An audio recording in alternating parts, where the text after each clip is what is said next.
is the antidote to malevolence and suffering, essentially. What you should be doing is playing people who are beating you like, well, as much as you can tolerate. Right. So maybe that's 40% of the time. Maybe it's 60% of the time. But that way, because to be a winner, you want to be disciplined. You want to know what you're doing. And then you want to be on the edge where your skills are being developed. And if you're going to be on the edge where your skills are going to be developed, you're at a place where losing is always a possibility. Because otherwise you're not pushing yourself beyond your current capacity. And so one of the things that I've outlined in 12 Rules for Life is a theory of meaning.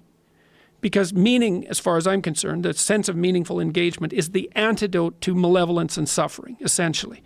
Because you want to have a life that's so engaging that you think, despite the fact that I'm limited and that we're mortal and that life is tragedy and there's evil in the world, despite all that, this is worth doing. And I think that there's a technical meaning that genuinely exists, and that's the meaning that you get when you're in a domain where you have some discipline and some skill. So you're laying out your competence and your ability, but you're simultaneously pushing yourself to develop past where you are.